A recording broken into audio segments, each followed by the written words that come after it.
The Blind Spot by Saki. "You've just come back from Adelaide's funeral, haven't you?" said Sir Lulworth to his nephew. "I suppose it was very like most other funerals." "I'll tell you about it at lunch," said Egbert. "You'll do nothing of the sort. It wouldn't be respectful either to your great-aunt's memory or to the lunch. We begin with Spanish olives, and then a borscht, and then more olives, and a bird of some kind, and a rather enticing Rhenish wine, not at all expensive as wines go in this country, but still quite laudable in its way. Now, there's absolutely nothing in that menu that harmonizes in the least with the subject of your great-aunt Adelaide or her funeral. She was a charming woman, and quite as intelligent as she had any need to be. But somehow she always reminded me of an English cook's idea of a Madras curry." "Well, she used to say you were frivolous," said Egbert. Something in his tone suggested that he rather endorsed the verdict. "Well, I believe once considerably scandalized her by declaring that clear soup was a more important factor in life than a clear conscience. She had very little sense of proportion. By the way, she made you her principal heir, didn't she?" "Well, yes," said Egbert, "an executor as well.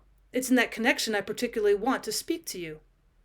"Well, business is not my strong point at any time," said Sir Lulworth, "and certainly not when we're on the immediate threshold of lunch."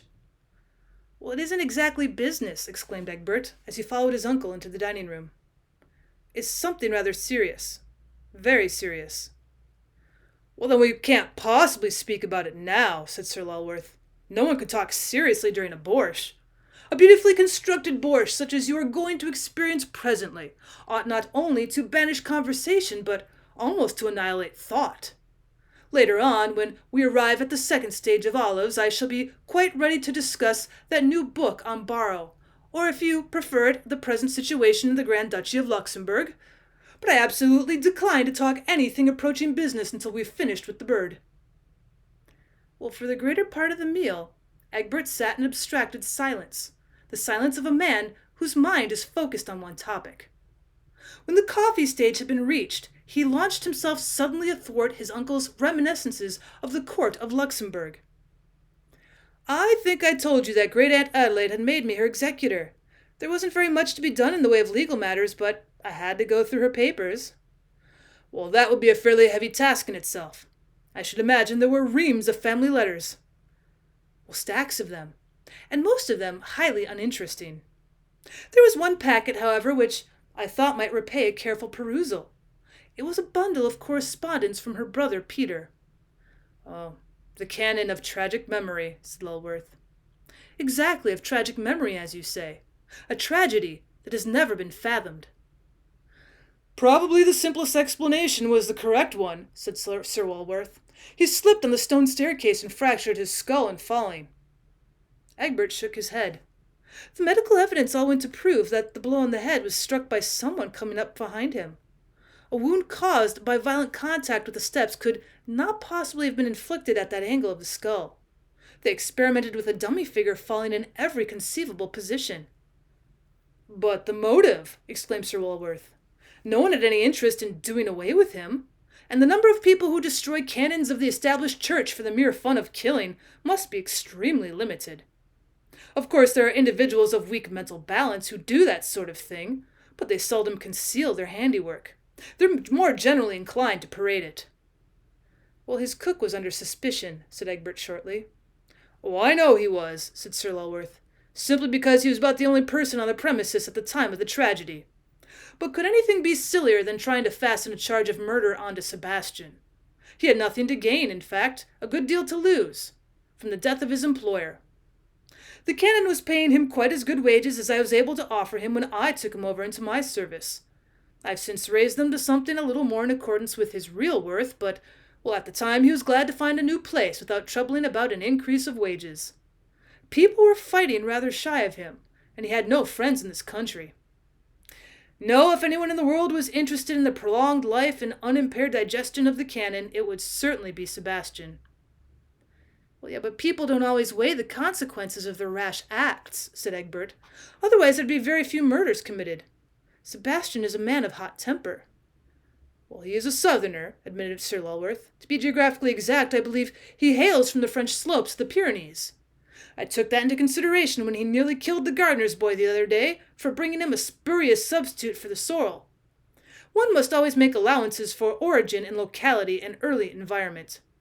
Tell me your longitude, and I'll know what latitude to allow you. That's my motto."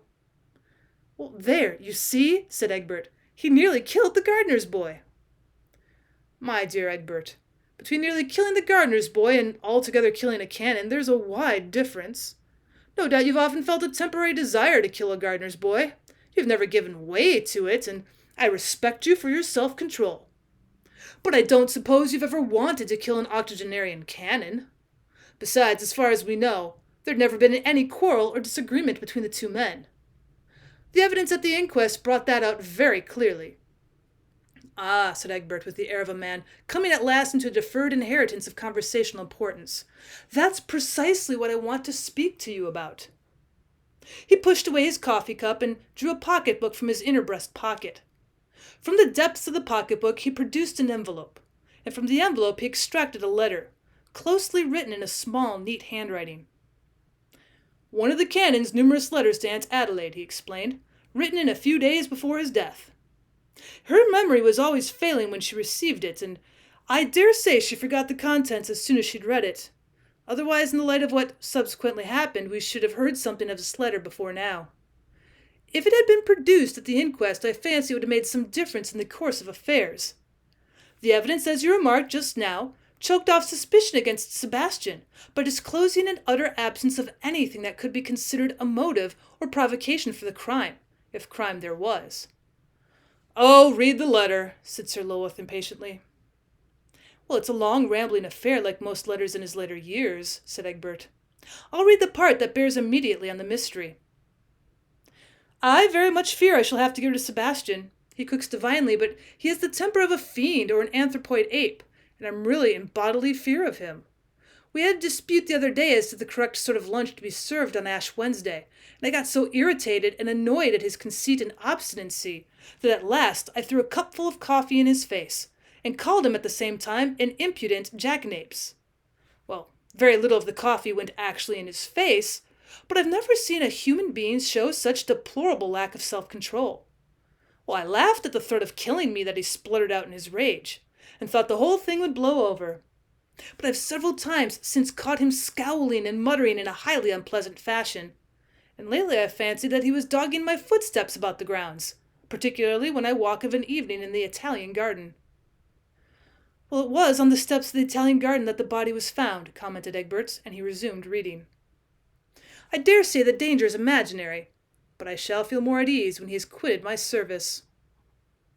Egbert paused for a moment at the conclusion of the extract.